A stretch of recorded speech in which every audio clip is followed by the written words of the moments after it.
Everybody else's mic's working all right?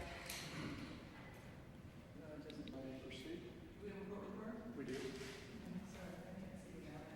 Okay, let's just put it on the record. We're here on case number 12-10312 CI 19. 15,652 petitioners versus City Council for the City of St. Petersburg and the Community Redevelopment Agency for in-town redevelopment for and the City of St. Petersburg, Florida. We're here today on the city's motion to dismiss. Matter for the city. Judge, what we're not here today is to discuss the merits of any particular design of a pier. We're not here today to decide whether we like the lens, whether we like the inverted pyramid, or any other design. That's not what we're here about. What we are here about is the technical points laid out in my motion to dismiss, which are laid out in great detail in the motion, Judge. I'll assume the court has reviewed that. What I'm going to do is just kind of hit some of the highlights. First of all, I want to focus on the parties. The plaintiff has brought this suit on behalf of an unnamed association of 15,652 petitioners. They are not a registered, that is not a registered name, it is not a PAC, it is not a corporation. Under Florida Rule of Civil Procedure 1.210, you can file suit in the name of the party in interest, or you can file suit on a party expressly authorized by statute. All right, well, what does that mean? In Florida, suit can be brought by a natural person. I can sue somebody. Suit can be brought by a corporation. A suit can be brought by a governmental entity, such as the city or the state. A suit can be brought by a guardian, and a suit can be brought by a representative of a class and a class action pursuant to Rule 1.220. That's it. Any entity such as 15,652 petitioners has no legal existence and cannot be recognized by its own name. Thus, a legal action must be maintained in the entity of the individual members and not under this catch-all phrase of 15,000 petitioners. Judge, the case law have... Yes, Your Honor. So if these 15,652 petitioners were the real parties of interest, you would want all their names in the caption? It's not what I want, Judge, it's what law requires. Absolutely. They have to be named. Now, that's kind of jumping ahead for a moment, but if I can hold that point for just a moment, Judge, there's two cases I didn't cite my memorandum, and I provided previously to defense or plaintiff counsel. Am I approach, Your Honor?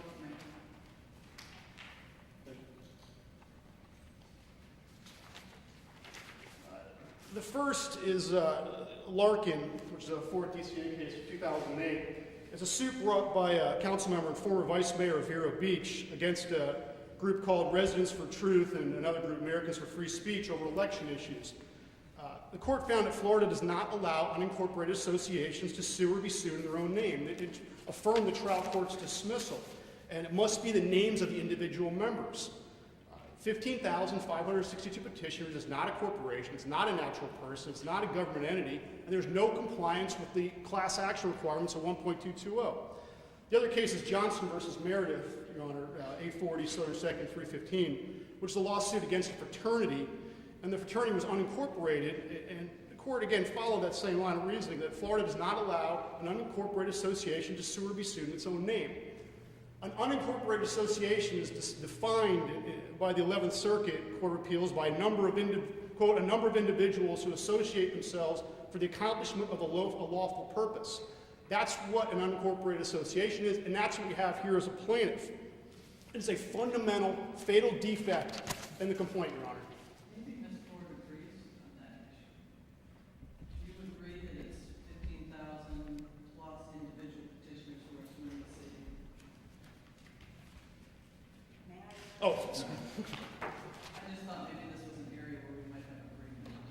Do you agree? The 15,650 petitioners are not an association, Your Honor. They are the individual petitioners and are thus described in paragraph 2. I agree. Someone. I mean, on that point, you agree. I don't think we need to argue that. I think the issue is just, do they have to all be listed? All their names in the caption. In other words, do we need 20 pages of caption? Precisely, Your Honor. And if we do, we do. But I don't think that you actually are disagreeing on the Correct. I just don't think that that applies to these petitioners as it's alleged here in this complaint. That these are the individual petitioners described in paragraph 2 as those qualified electors who signed the petition. And you're right, Your Honor, if the court wants us to go back and amend the petition to allege every individual name, we will do so. Rule 1.210 regarding the caption, or 1.10, I have it at my desk, states that as long as you have one party named, an identification of the other parties is allowed. And that was the rule of civil procedure under which we were traveling, Your Honor.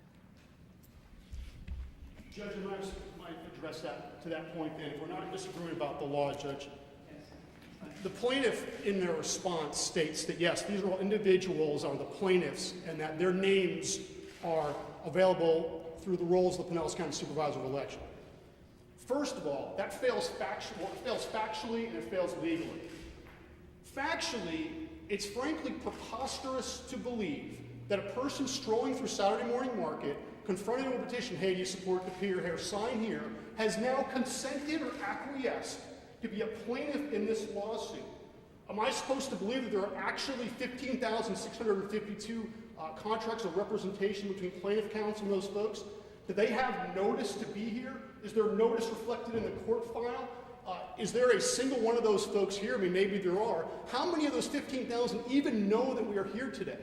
Also, Your Honor, they're seeking a temporary injunction under 1.610.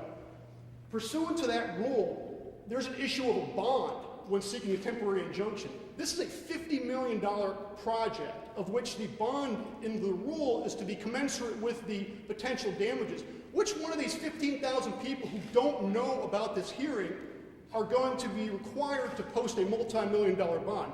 Furthermore, if this court assess costs and fees, am I supposed to believe that this group of people who I'm fairly certain don't even know we're here have acquiesced to be responsible for assessing fees and costs? Even if you were to accept all that and ignore everything I just said, Judge.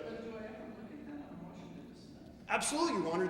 I filed a negative averment, and the negative averment goes to the capacity to sue, which is appropriate for a B6 motion.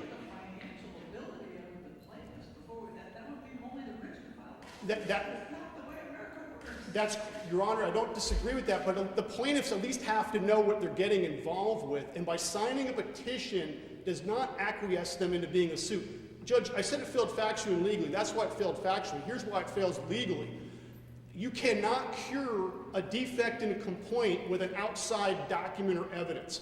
And I'd cite for the court, Coral Springs is 340 3rd 2nd 1271. It was actually cited in my protective order, which I'd filed with this court. You cannot look to outside evidence. So the plaintiff's response that, well, we can get these names from some outside source is legally incorrect, Your Honor, because you cannot do that, and you cannot cure a complaint with looking to some outside source. And whether it's 20 names or 15,000 names, you just can't do it. And Judge, I want to speak to class actions for a moment.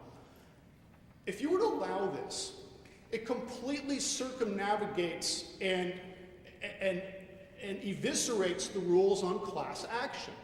Because a plaintiff would never have to go through the trouble of certifying a class under Rule 1.220. They would just say, for example, let's say you're suing on a Chinese drywall case. They would just say, on behalf of everybody who bought, the million people who bought Chinese drywall, and I don't have to worry about class representations and notices or anything else. And then the defense attorney says, well, who are these people? Well, I can go to Home Depot and get the receipts. That's tantamount to what's going on here. This directly conflicts with the rules on class action or the rules on under which parties are allowed to proceed in Florida, Your Honor. And with all due respect, it's a fundamental fatal defect to leave the complaint as it is. What do you think is the limit on the number of plaintiffs before you have to have a class? Judge, class actions can be found, and I have some experience in this field. You can have class actions as few as 50 people. I mean, there are federal class actions with as few as 50 people. But is there anything to say that 15,000 plaintiffs cannot sue? Absolutely not. Of course not. I mean, you could have, well, assuming you meet all the other requirements of 1.220, which have not been before here, but surely, but just based on the number itself, there is nothing prohibitive about 15,000 folks as proceeding under class action. Judge, I want to then move on to the second issue, is that the plaintiff has sued City Council. City Council exists under 3.01 of the city charter, and its rules and powers are specified in there. They're no more or no less. And the legislative powers of the city, the powers of City Council is that it's the legislative powers of the city. So what does that mean? It means it's not authorized to sue or be sued, because they are improperly named as well as party. Your Honor, stipulation agreed to withdraw. Okay, so stipulated, so the city council is withdrawn from the suit. Okay. Thank you. The next part then is the CAR, same thing? CRA. Well, right. They were included, as I stated, Your Honor, they were included, as I stated in my response to the city's motion to dismiss, merely as another party that could potentially have some power over the real property, because the city council sits as the CRA, which is recognized as a specific entity. But absolutely, I agree, it's the city of St. Petersburg that is the proper party. All right. Or the writ vote. All right, so stipulated. So the City Council and the CRA is out. I also moved regarding the city of St. Petersburg. I believe there was a Scribner's error in the complaint. I'm not going to take issue to that. I looked at the caption, and it looks like my caption copy of the complaint or the petition says City of St. Petersburg, Florida.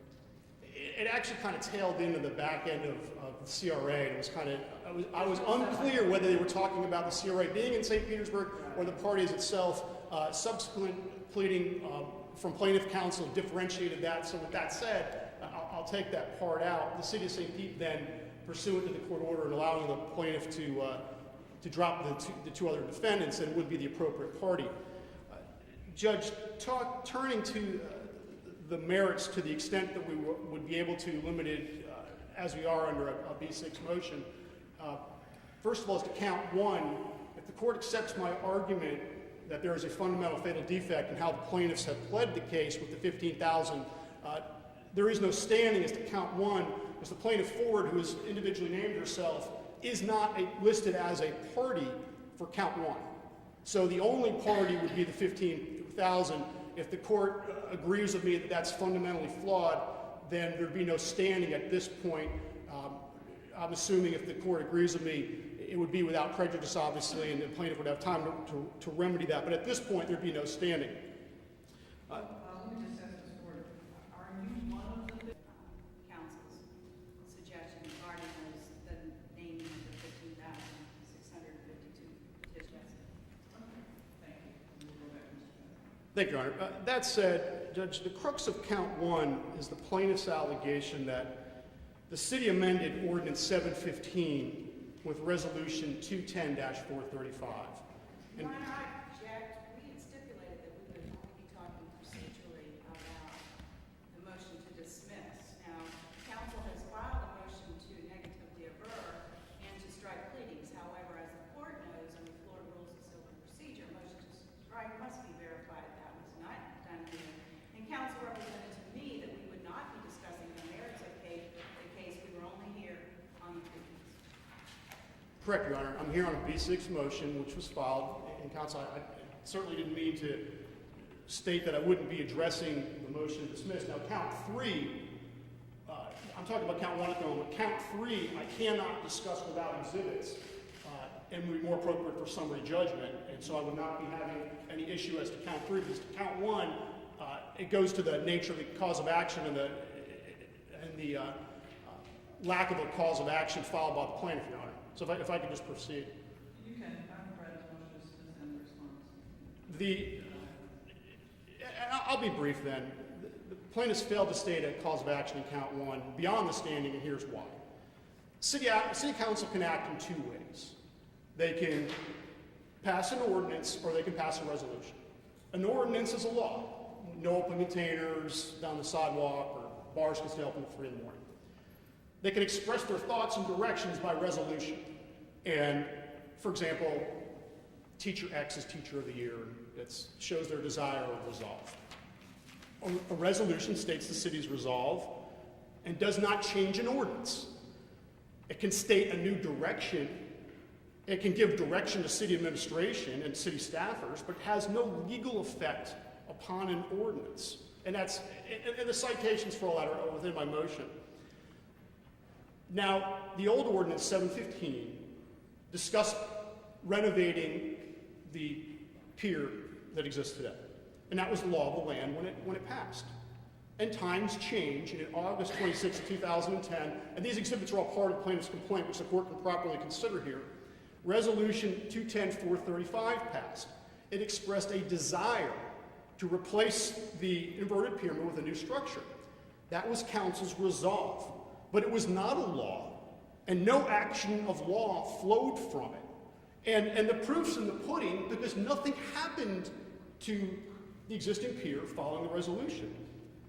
So that gets us to Ordinance 1018, which was an official legislative act which amended 715, the old ordinance, and that new law was passed on June 21st, 2011. It amended certain redevelopment plans due to the current conditions of the downtown, and this is all in the ordinance, and it called for either the renovation or replacement of the old pier, based upon the engineering studies, etc. As listed in the exhibits, the ordinance, in plaintiff's exhibits, the ordinance had a first reading in June 2nd of 2011. There's a notice published in the Times. It's on the agenda. There's a public hearing on June 16th when it was passed. The title discusses the pier. The ordinance discusses replacement, and it's thoroughly proper notice. The plaintiff has failed to state a cause of action because a resolution cannot change an ordinance, but an ordinance can, and that was lawfully done. Thus, count one fails legally. If the court were to accept that this resolution somehow illegally amended the resolution, then the doctrine of mootness kicks in. As the 11th Circuit in National Advertising versus City of Miami stated, and that's 402 F3rd 1329, and that's all the citations are in my memorandum. As the 11th Circuit stated, a change in the law, such as the passage of a new ordinance, moots any claim of a prior impropriety, Your Honor. So even accepting, which frankly don't have to and shouldn't, but even accepting counsel's argument that this resolution was somehow improper given the prior ordinance, the passage of the new ordinance, which is uncontradicted, moots any previous allegation of impropriety. For that reason, count two fails to state a cause of action. I'm sorry, count one, which lead. Your Honor, argument would be appropriate on a B6 motion, and the pleadings themselves would also be appropriate on a B6 motion, given that the ordinances are all law. I mean, I'm not giving you any outside exhibits other than the laws which are attached to plaintiff's complaint, which the court, kind of as a general overview, the court has to accept the facts that are well pled in the plaintiff's complaint. It does not have to accept inferences, arguments, or legal conclusions, and it can and should accept the plaintiff's exhibits attached to the complaint, and when there is a contradiction between the plaintiff's exhibits and the allegations made in the complaint, the exhibits control. So really all we're looking at, Your Honor, is two ordinances and a resolution. Under Florida statute, under 166, a resolution cannot change an ordinance. And there was a subsequent ordinance, as the law shows. And lastly, the law is, even if there was an impropriety there, which there wasn't, the subsequent passage of the ordinance moots the prior impropriety. Okay, but count one asks for a petition for written mandamus to compel the city to put the referendum ballot referendum on the vote. And frankly, Judge, I kind of skipped over this. The plaintiff's complaint is a quintessential shotgun pleading. There are mixed causes of action throughout the three counts. Yes, that's found in the back of it. You have to read in toto and in parabateria the entire complaint, and there are pieces thrown throughout. I've done the best I could to try and make sense of it by looking. The chief allegation in count one is that they're seeking mandamus because of this unconstitutional act of the using a resolution to amend an ordinance. And like I said, you have to kind of read through the whole complaint to gather that, Judge. which leads me to count 2, and then I'll sit down and be done. As much as I enjoy having a bunch of cameras pointed at me, the plaintiff is asserting that pursuant to the city charter, that the city may not rebuild or redesign the old pier without a referendum. And the plaintiff's argument is this, that City Charter 1.02 says that the city, which is an exhibit before Your Honor, as attached to the plaintiff's complaint, that 1.02 says that the city may not, quote, sell, lease, or donate, end quote, waterfront property or park without a referendum. There's no allegation in the complaint that this, nor can there be, that the city is selling, leasing, or donating the pier. The plaintiff then turns to the definition of sale to find support.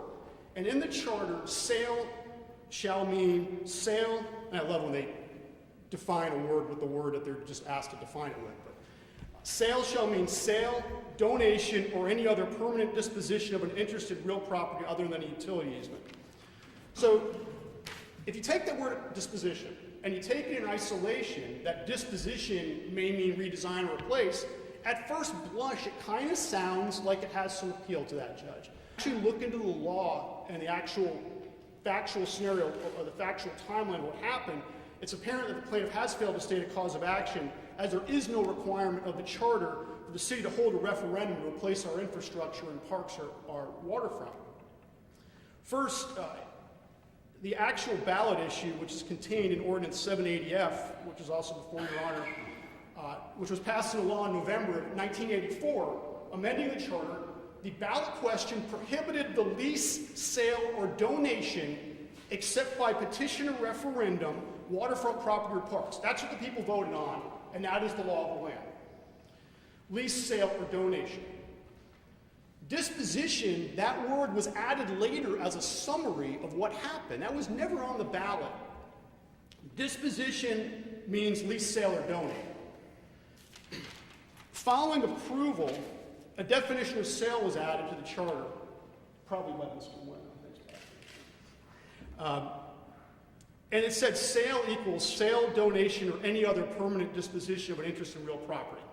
Very simply, the city may not sell or provide an easement over the pier without a referendum. There is no authority to support the plaintiff's allegation that sale equals redesign or replace.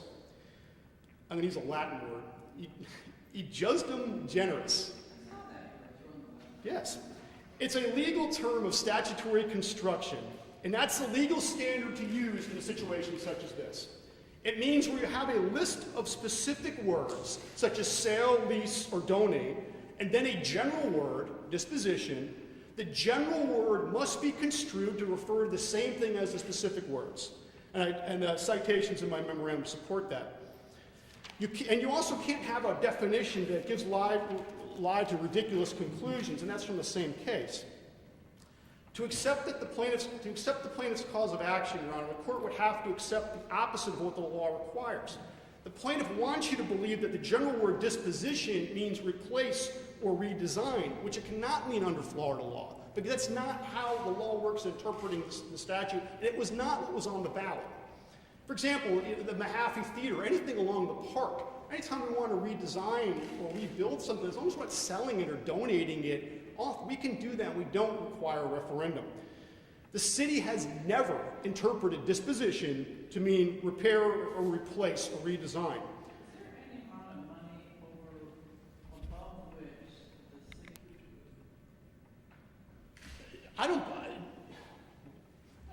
My thought was no, but there's someone who knows a lot more about this behind me who said no, so I'll defer to Mr. Wynn. It seems like that's a whole issue. Do we have $15 million to spend in this economy? Judge, that's a great question for another day.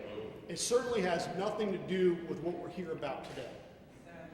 We have to go through all this litigation before we get to the real point. Unfortunately, that's, and like Judge, like I said in the beginning, and frankly, Your Honor, that's kind of the importance of making sure we've got the right parties and a proper cause of action. Because if this court ultimately so we can get to a substantive ruling of the type that these folks actually really came to kind of hear, and they're going to be somewhat disappointed it's not really going on today. And this court may be called upon then to make a substantive ruling along those lines. And we want to make sure, Judge, we don't have fundamental defects or fatal flaws in the complaint so that what we know when we've got an order that we know it's good. And that's the importance of being here preliminarily, Judge, to deal with these issues. Judge, I just wanted to wrap up. My point I was making that the city has never interpreted disposition to mean repair or replace. And the Florida Supreme Court, in both the Donovan case and the Verizon case that I cited, said the court should defer to the government's interpretation of its own laws. Lastly, under Florida Statute 163.380, disposal or disposition refers to the transfer of an interest to a private person or an outside entity. That's obviously not what's happening here. So for the reasons I've stated, count 2 fails to state a cause of action. As to count 3, Your Honor, my response, which is laid out in my memorandum, legally and factually, the plaintiff's arguments for an injunction fail. However, that would need to be on more of a summary judgment or something where the court can consider the exhibits, because they're numerous, as to count 3. And that was, when I was talking to plaintiff counsel, I'm not going to get into anything that's not an exhibit to the plaintiff's complaint. So, Judge, in conclusion, before we can get to any of these issues of the substance, we've got to make sure we've got legal parties, and we've got to make sure we have valid cause of action. For this reason, I'm not asking for anything with prejudice, and I think it would be reversible if this court were to grant it with prejudice. I'm just asking for an order regarding the parties, have them struck, give the plaintiff time to refile it, and then give me, I believe I'm entitled to the rule, then 20 days thereafter to refile an answer or response, Your Honor, in addition to the arguments laid out in counts 1 and 2. Are there any time constraints that the city has this will impact as far as? Judge, I can't speak to that. I'm here to deal with the legality of the motions that's filed. I mean, whether there's people sitting behind me who probably have much better understanding of those type of things, I'm not here. Obviously, government moves along and the issues move along, and we'll deal with them as they come. Thank you, Your Honor.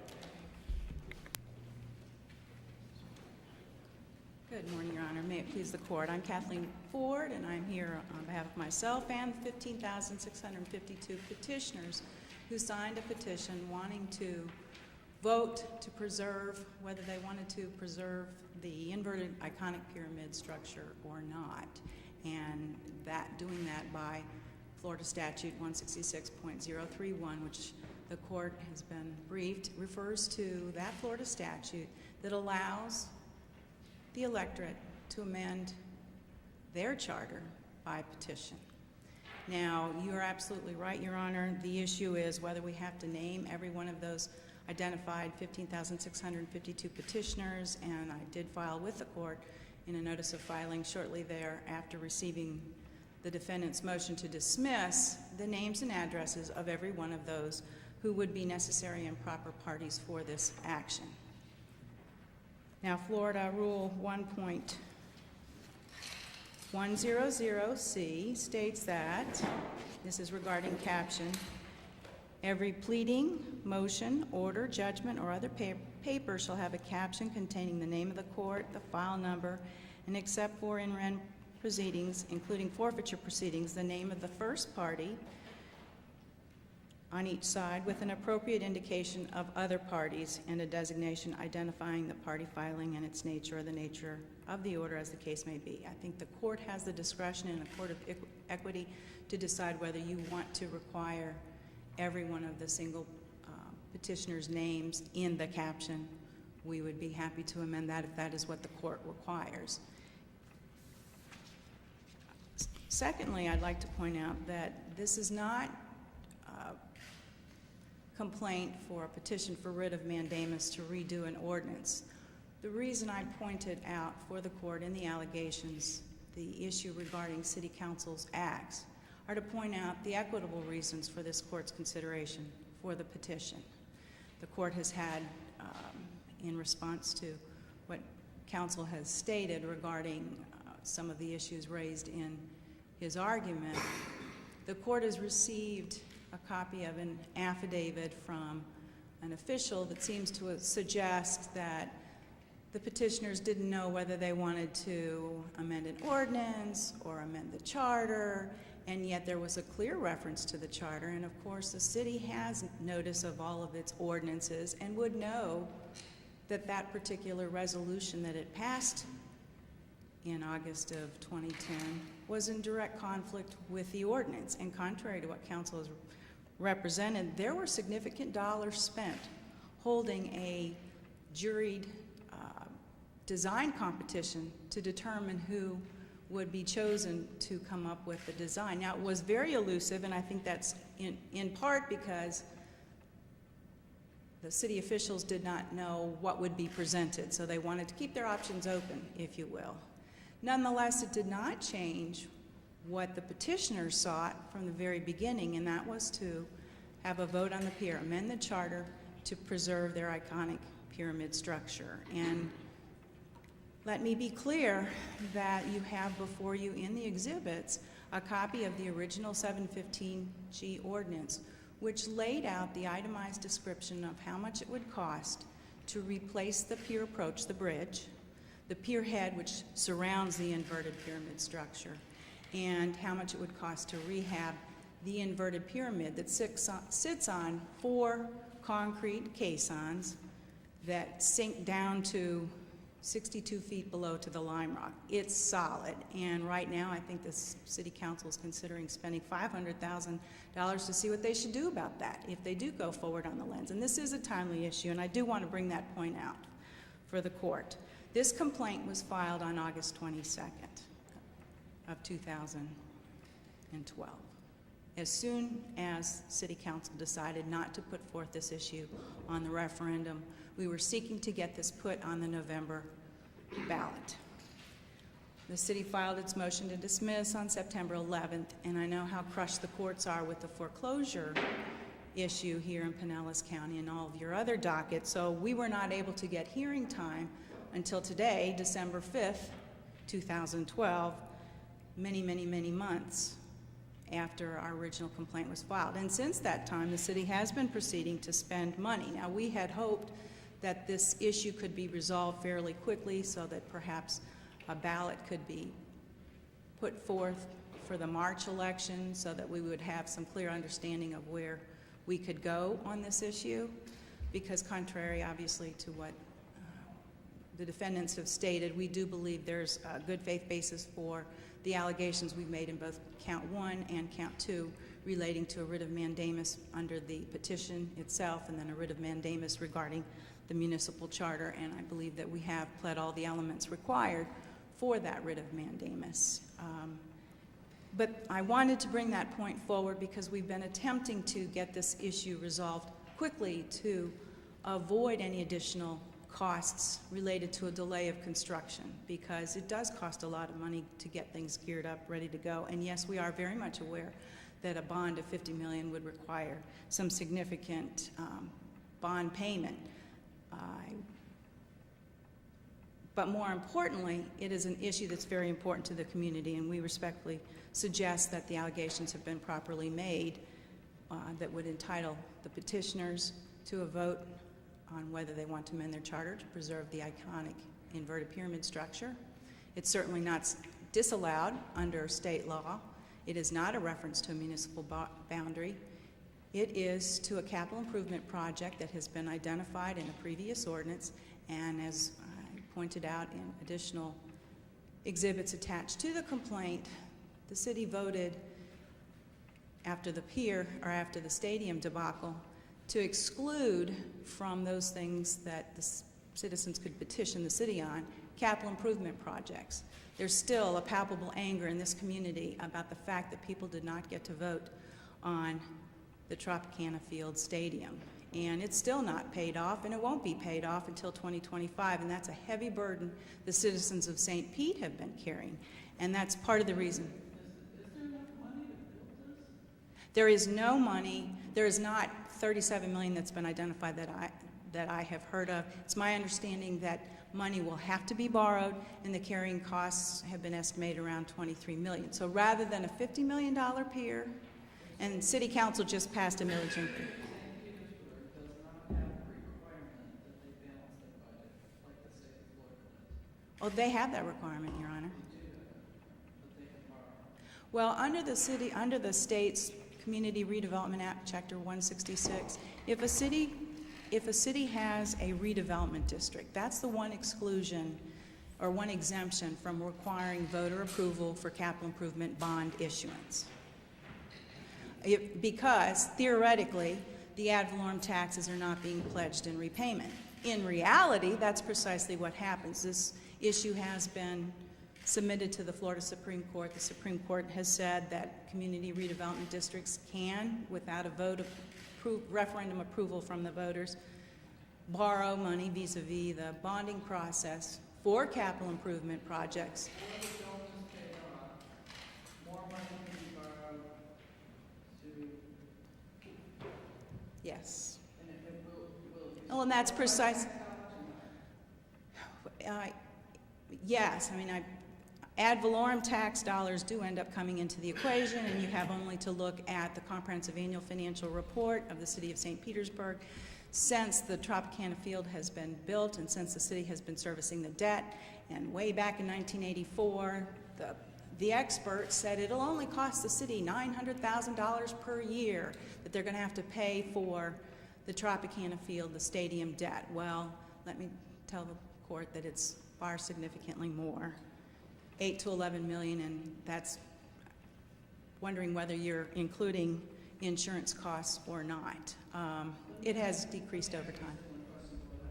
Is there any ordinance or city charter provision that requires a referendum to a project that will cost over 10 million, or any dollar figure? The only requirement is the state constitutional requirement, that if the city wants to borrow any money for any project, they have to get voter approval. Unless it's in a redevelopment district, and this is in a redevelopment district. And because the bond covenants will. So that's the way we get around the Constitution. That's the way the people feel that city officials have gotten around the Constitution. Yes, Your Honor, very much so. But now, let me just ask you, because you put the question to referendum. So I guess my question is, why didn't we do that? So we wouldn't be. I asked the same thing, Your Honor. That's correct, Judge. And if we want to get into the things that I put in count 3 in the exhibits, I'll be happy to do so. The city wanted to put it on a ballot. We had a workshop for hours with city council. The problem was the plaintiff and the party in interest, which is voteonthepier.com, as representatives here, and their leadership were all submitting different questions to city council. In fact, the plaintiff. Yeah, we should really be deciding here. Well, Judge, I'm just answering your question. No, I said. And I respectfully disagree, Your Honor, with the characterization of what was going on there that day.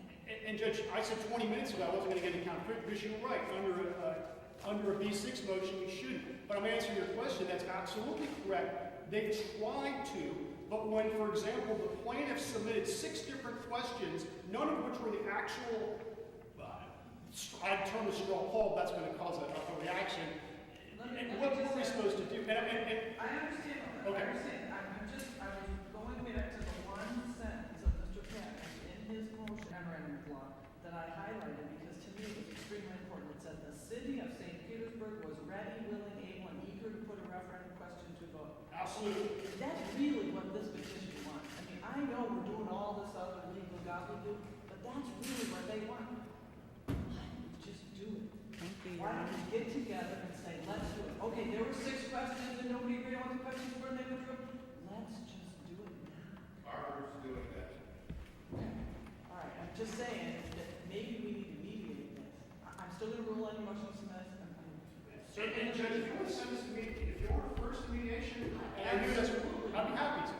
Well, and you know we do it in every case, but I do want to do that. I want to do it soon so that we can maybe have this question ready for the next election. So we don't have to have a costly special, which I know you all want. It just seems like we can all agree. I'd be happy to, Judge, and before we leave, if I could just have about 3 minutes to discuss that tax issue, which was just kind of talked about, at whatever point you I'm get. going to give you a chance to respond. Thank you, Judge. But, Your Honor, I'm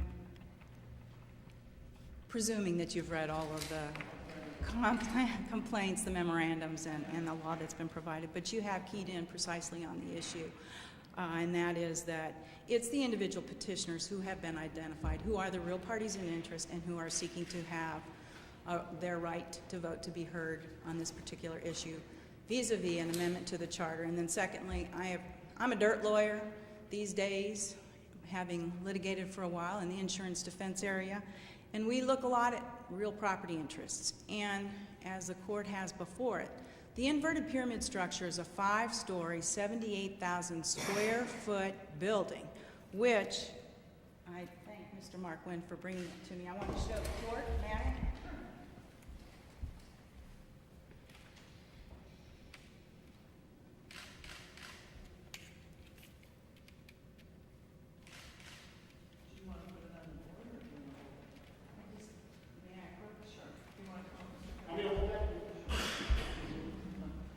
You have, the court has copies of it in bits and pieces of this in the complaint. And this is what I wanted the court to see, is that we do have incorporated in our charter this Parks and Waterfront map. And it does specifically identify the pier building. The pier building. It's right here, municipal pier. But it's important because this sits in the city clerk's office, but do not remove, this is actually the attorney's map, because it demonstrates how absolutely vitally important our parks and waterfront property are to the city of St. Pete. We've got a map, and it's important. And it is, and the pier building is what is being proposed to be demolished without replacement, that 78,000 square feet of licenses, leases, and permits. But you all agree, I can't decide today. Understand and agree that the pier approach does need to be replaced. We do understand that permitting takes a while. That's in the middle of the process. It's not, we understand a part of that would have to go forward anyway. We just respectfully think that we are entitled to a vote on the permanent disposition of our waterfront property in Camp 2 and whether to amend our charter to preserve an iconic inverted pyramid structure. But there's nothing in this petition that would ask that the charter be amended or the City charter that requires that. And of course, that was but this still wouldn't. So I mean, this could happen the next time another project comes up. So there's the dome, and then there's the pier, whatever the next one might be. Maybe we should address it. And I think there are a group out there who are considering another charter amendment that will look at specifically that issue of capital improvement projects, a threshold limit, so that you're not having to go to referendum approval to replace a bathroom. But if you are going to replace any structure above a certain size or threshold monetary limit, then voter approval would be required. I just think that should have come in back when we started in this recession. I know, Your Honor. And, oh, finally, there was an issue of the service of process. And I just want to all of the council members individually? Well, you drop the council members and you drop CRA, so it's just the city of St. Pete. Well, as long as council stipulates to accept or service of process on all of the respective parties, I'm fine with that, Your Honor. Okay, that's my understanding. Would be entitled to service of the writ. Now, I've served just on behalf of, who accepted service on behalf of both the mayor and Leslie Kern. I just want to make sure before the court, council members have looked at it nonetheless, but yes. I mean, I'm their counsel. If you just want to forward to me, it's fine. And as far as the service, I said I have no objection to Okay, service. that's fine. And we would be willing to amend the complaint to list each and every individual petitioner who is the real party in interest in this suit, and we've already stipulated to drop those other defendants. Thank you. Mr. Patton, you want to reply? Just briefly, Judge, because there was a lot of talk about this $50 million in the taxes and recession. I just want to address that for a moment. If we do nothing, sitting there, the pier there costs us $1.5 million a year in taxpayer subsidy. And because the approach is crumbling down, it's going to be closed anyway. It's going to cost us, there was the studies done that it will cost us and I don't want to get if it's $1 less, $1 more, or the same, but we're looking at about the same price to repair it as we would be to replace it. So understand, it's not a question of nothing versus $50 million. It's a question of, it's $1.5 million to subsidize what's there now. So that's going on regardless of if we do nothing. Secondly, the cost of repair is going to equal approximately the cost of building a new one. So, which has to be done as it becomes a liability issue. We've already banned large trucks from going up the approach. Vehicles are coming next, and then what's coming after that is a closed sign, because that's where we're getting at with the approach. It's reached the end of its lifespan. So it's not really apples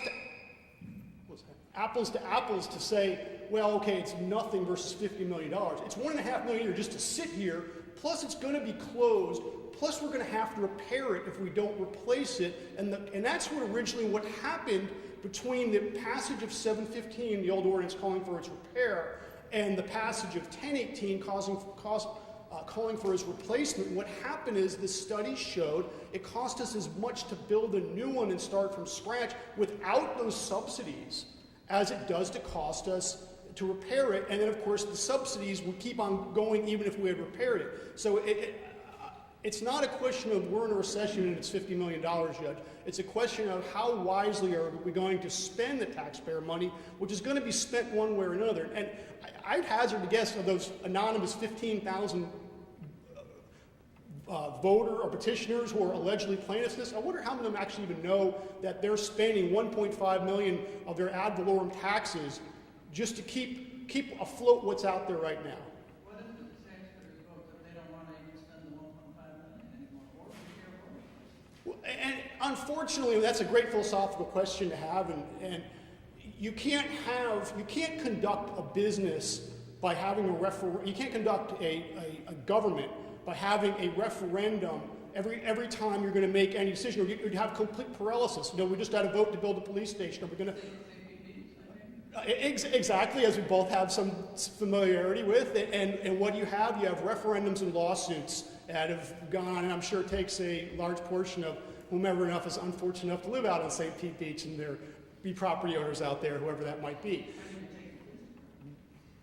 And that's the sort of thing, if you get into this governance by referendum, it creates paralysis. And so to answer your question, sure, I'll tell you, there are cities that have capital improvement caps, and they do have them.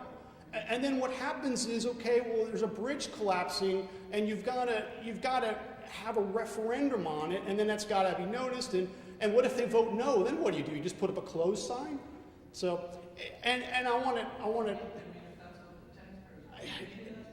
and ultimately.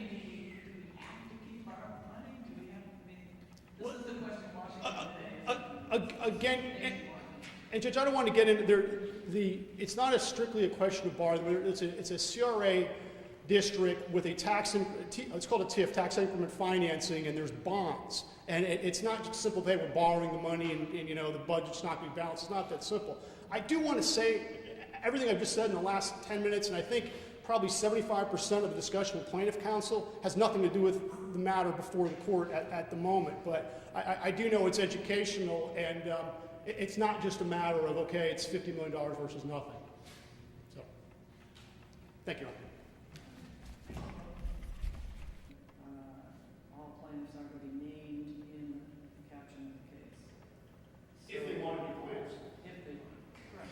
They're plaintiffs. Right.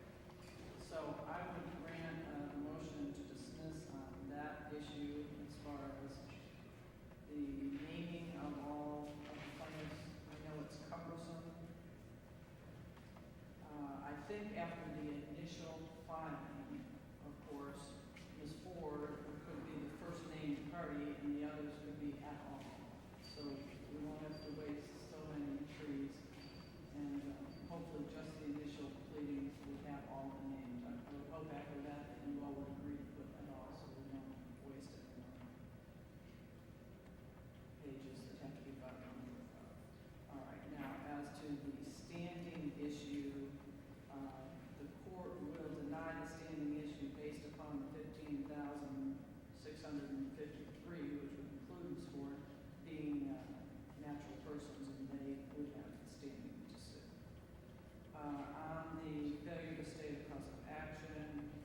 would also deny the motion to dismiss on that ground. We all know that the case on the floor is clear, but I have to go to the, in this case, petition, and take all the well-pled allegations as true. I can't determine at this point in time whether something is true or not true. I can't decide at this point. An argument has been made, of course, that the resolution doesn't determine by ordinance, but I can't determine that today. I just have to take the allegations as true, and so the standing issue would be denied on that. As to lease, sale, or donation, I appreciate the city's argument on that. I understand the plaintiff's argument. I don't think this is a point in time where I can interpret. However,